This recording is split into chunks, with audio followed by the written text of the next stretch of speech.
I hope कि आप सब लोगों की स्टडीज़ बहुत अच्छे से चल रही होंगी। सो आरआरबी के एग्ज़ाम के लिए ओनली 31 डेज़ लेफ्ट रह गए हैं, अप्रॉक्सीमेटली 1 मंथ। सो आप यहाँ पे बहुत सारे एमसीक्यूज़ मेरे साथ ऑलरेडी कर चुके हो और टिल योर एग्ज़ाम मैं यहाँ पे एमसीक्यूज़ डालूंगी। ठीक है, 2700 क्वेश्चंस मैं करवा चुकी हूँ। 2701 क्वेश्चन आज हम करने जा रहे हैं। चैनल पे न्यू हो, चैनल को लाइक शेयर सब्सक्राइब ज़रूर करना। क्वेश्चंस को अच्छे से समझो ताकि आपको क्लियर कट चीज़ें समझ आएँ।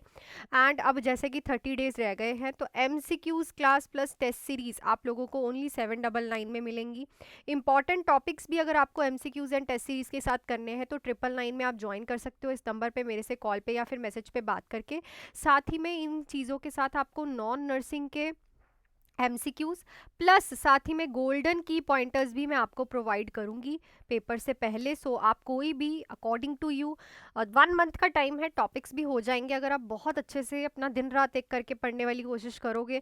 सो मैं वेलकम करूंगी आपका अगर आप जुड़ना चाहते हैं मेरे साथ। सो चलते हैं पहले ही क्वेश्चन पे आज के। A nurse is performing hand hygiene before a sterile procedure. Which action is incorrect? तो हैंड हाइजीन कर रहे हो आप, कभी भी हम कोई स्टेराइल प्रोसीजर करते हैं सबसे पहले हैंड वॉशिंग करते हैं, हैंड हाइजीन मेंटेन करते हैं। तो इनमें से कौन सा एक्शन जो है वो करेक्ट नहीं है, इनकरेक्ट है। ऑप्शन है washing hands for at least 20 seconds, keeping hand lower then elbow while rinsing, using a paper towel to turn off the faucet, then cleaning under finger nails during washing hand washing. तो देखो finger nails के अंदर भी साफ करना is very important, so this is also. Paper towel को turn off to the faucet, बिल्कुल right, ठीक है। और 20 सेकेंड के लिए proper hand washing friction use करनी इज़ वेरी गुड। बट अगर आप अपने हैंड्स को, ठीक है, below the elbow, below the lower than the elbow रखते हैं रिंजिंग करने के बाद, बाइल रिंजिंग, सो वो कंटामिनेशन करवा सकता है। ठीक है ना, जब आप रिंजिंग कर रहे हो, हैंड वॉशिंग कर रहे हो, हमेशा कहते हैं कि एल्बो के ऊपर, जब भी हम स्टेराइल प्रोसीजर करते हैं, कभी भी आपने किसी डॉक्टर को देखा हो, नर्स को देखा हो, स्टेराइल प्रोसीजर की हैंड वॉशिंग के बाद वो एल्बो के ऊपर अपने हैंड्स रखते हैं बिकॉज वो कंटामिनेशन से बचाना होता है। ठीक है, एल्बो से नीचे नहीं रखते। नेक्स्ट देखो, patient with the pernicious anaemia require which long term treatment. तो पर्नीशियस एनीमिया वाले पेशेंट को कौन सा लॉन्ग टर्म ट्रीटमेंट चाहिए होता है। ऑप्शन है oral iron supplement, vitamin B12 injection, blood transfusion every 6 month, folic acid supplements. तो ऑब्वियसली विटामिन B12 के इंजेक्शंस चाहिए होते हैं। पर्नीशियस एनीमिया में B12 की ऑब्जॉर्प्शन नहीं होती। ठीक है ना, किसकी ऑब्जॉर्प्शन नहीं होती, B12 की ऑब्जॉर्प्शन नहीं होती। क्यों नहीं होती, क्योंकि इंट्रिंसिक फैक्टर नहीं प्रेजेंट होता, तो लाइफ लॉन्ग इंजेक्शंस देने पड़ते हैं। ओरली नहीं दे पाओगे क्योंकि ओरली दोगे तो भी तो ऑब्जॉर्प्शन करानी पड़ेगी ना अंदर, तो इसीलिए हम IM इंजेक्शन देते हैं। नेक्स्ट देखो, A nurse is assessing 2 months old with a developmental dysplasia of the hip DDH, which finding is expected। 2 month के बच्चे को DDH है, मतलब developmental dysplasia of the hip है। क्या चीज़ देखने को मिलेगी, positive Babinski sign, symmetrical gluteal fold, positive Ortolani signs, sorry, absence of Moro reflex. तो it's a Ortolani signs. Ortolani sign क्या होता है, क्लिकिंग साउंड होती है। क्या होती है, क्लिकिंग साउंड होती है अबडक्शन ऑफ द लिप पे। जैसे ही बच्चा अबडक्ट करता है ना लिप, तो hip, sorry, abduction of the hip पे, लिप निकल रहा है मेरे मुंह से, sorry, abduction of the hip पे क्लिकिंग साउंड आती है जिसको हम बोलते हैं ऑटोलैनन साइन, और ये मोस्टली हमें DDH में देखने को मिलता है। तो साइन का नाम याद रखना और याद रखना क्या है ये साइन। नेक्स्ट है, A patient with a bipolar disorder is prescribed lithium. Which instruction is most important? Bipolar वाले पेशेंट को लिथियम चल रही है, मोस्ट इंपॉर्टेंट क्या इंस्ट्रक्शन दोगे, तो lithium is a drug of choice of mania. ठीक है, it's a type of salt जो कि आपके मेनिक एपिसोड्स को कम करता है। तो क्या इंस्ट्रक्शंस हम पेशेंट को देते हैं, increase your salt intake, drink 2 to 3 liters of fluid per day, take lithium only when feeling manic, avoid consuming dairy products. So lithium जब कोई पेशेंट लेता होता है तो उसकी बॉडी से प्रॉपरली लिथियम निकल जाए, इसलिए हम पेशेंट को ज़्यादा से ज़्यादा पानी पिलाते हैं ताकि लिथियम की टॉक्सिसिटी ना हो। हाइड्रेशन और सॉल्ट प्रॉपर देना है पेशेंट को, क्लियर। नेक्स्ट देखो, which is the most effective way to confirm the correct placement of NG tube before feeding. Feeding देने से पहले आप कैसे प्लेसमेंट चेक करोगे। अब ये थोड़ी है कि हर बार फीडिंग देनी है, आप एक्सरे कराने जाओगे।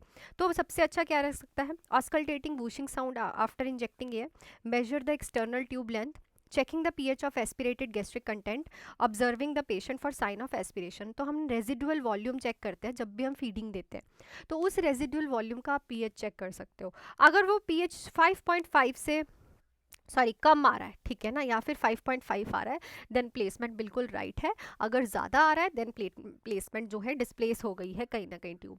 नेक्स्ट है patient with the Parkinson's disease is experience bradykinesia, which nursing intervention is most appropriate.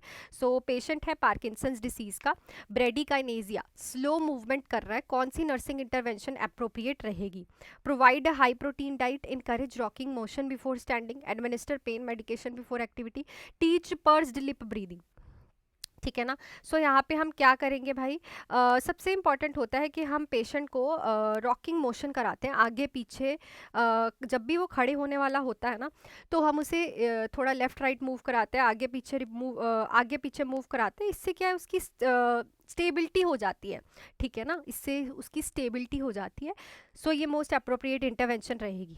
Child with the pyloric stenosis is admitted, which clinical finding is expected. तो स्टेनोसिस वाला पेशेंट है, pyloric admit हुआ है, कौन सी clinical finding देखने को मिलती है? बहुत इंपॉर्टेंट टॉपिक है ये, तो इसको याद कर लेना पाइलोरिक स्टेनोसिस को। पाइलोरस पार्ट ऑफ द जो स्टमक होता है वो नैरो हो जाता है, ठीक है। Projectile vomiting, current jelly like stool, steatorrhea, severe abdominal distension. तो it's a projectile vomiting. 3 P's जो है, ठीक है ना, ऑपोजिट पेरिस्टाल्टिक मूवमेंट, प्रोजेक्टाइल जो है आपको वॉमिटिंग देखने को मिलती है पेशेंट के, और पेन होता है lower side of the abdomen पे, लोअर नहीं, अम्बिलिकल के ऊपर, मतलब क्लियर है। नेक्स्ट देखो, a nurse is caring for a patient with anorexia nervosa which intervention is most appropriate। तो एनोरेक्सिया नर्वोजा वाले पेशेंट का आप क्या कर रहे हो भाई, केयर कर रहे हो, ठीक है। ईटिंग डिसऑर्डर है, आप लोगों को सब कुछ पता है। क्या इंटरवेंशन यहाँ पे हम करेंगे appropriately? Allow the patient to set their own meal schedule, monitor weight daily before breakfast, encourage rapid weight gain, discuss calorie counting with the patient. देखो डेली वेट लो पेशेंट का, खाना देने से पहले उसे सबसे पहले उसका वेट करो कि पेशेंट प्रोग्रेस भी कर रहा है और ये अप्रोचिव रहता है। क्यों? क्योंकि पता नहीं पेशेंट खाना खा रहा है कि इधर उधर फेंक रहा है। प्लस इस पेशेंट को अगर आप खाना दे रहे हो तो ऑब्जर्वेशन के अंदर दो ताकि वो प्रॉपरली खाए। नेक्स्ट है the nurse is assessing post operative patient which finding require immediate intervention. Operation के बाद आप पेशेंट को असेस कर रहे हो, इसमें से क्या चीज़ इमीडिएट इंटरवेंशन रिक्वायर करती है? हार्ट रेट 88 है, यूरिन आउटपुट 25 है, टेम्परेचर 37.5 है, रेस्पिरेटरी 17 है। So it's a urine output of 25 ml। क्यों? 30 ml से कम आ रही है, पेशेंट को यूरिन कम आ रहा है। सो यहाँ कोई ना कोई प्रॉब्लम हो सकती है, सो दैट्स वाई हम ये इंटरवेंशन रिक्वायर करती है। हार्ट रेट बिल्कुल नॉर्मल है, टेम्परेचर नॉर्मल है, रेस्पिरेटरी रेट भी नॉर्मल है, यूरिन आउटपुट ही कम दिख रही है, क्लियर ना। नेक्स्ट है patient with the COPD, patient है क्रॉनिक ऑब्स्ट्रक्टिव पल्मोनरी डिसीज का, ऑक्सीजन थेरेपी चल रही है। कौन सा पैरामीटर इंपॉर्टेंट रहेगा मॉनिटर करने के लिए? Oxygen saturation, capillary refill, blood pressure, respiratory efforts. लिख दो भाई कमेंट सेक्शन में। बहुत प्यारे बच्चे जो कि रेगुलर मेरे साथ अपडेटेड हैं और कमेंट सेक्शन में क्वेश्चंस लिख के अपने आप को कॉन्फिडेंट फील करा रहे हैं। सो लास्ट टाइम मैंने क्वेश्चन पूछा था, क्रॉनिक किडनी डिसीज है, डायलिसिस चल रहा है पेशेंट का, कौन सी चीज़ को क्वेश्चन करोगे भाई? बनानाज एंड ऑरेंज जूस क्यों पी रहे हो भाई? पोटाशियम क्यों ले रहे हो आप लोग? पहले ही नहीं आपकी बॉडी से पोटाशियम निकल रहा, किडनी वर्क नहीं कर रही, CKD है आपको। सो इस डाइटरी चॉइस को आप क्वेश्चन करोगे। So that's it for this video. बच्चे भी क्वेश्चंस पसंद आए हो, वीडियो लाइक शेयर सब्सक्राइब करना। 30 डेज़ के लिए मैंने आप लोगों के लिए क्रैश कोर्स बनाए हैं जिसमें MCQ प्लस सीरीज आपको 799 में मिल रहे हैं। Important topic plus MCQs plus test series आप ले सकते हो ओनली एंड ओनली इन 999। इनके साथ इन दोनों ही क्रैश कोर्सेज में नॉन नर्सिंग एंड गोल्डन की पॉइंटर्स आपको मिलेंगे। नंबर ये है आपकी स्क्रीन पे, आप मेरे से फ़ोन पे, कॉल पे, मैसेज करके, बात करके ज्वाइन कर सकते हो। मिलती हूँ नेक्स्ट वीडियो में। Till then do hard work, make your parents proud and all the best बच्चा।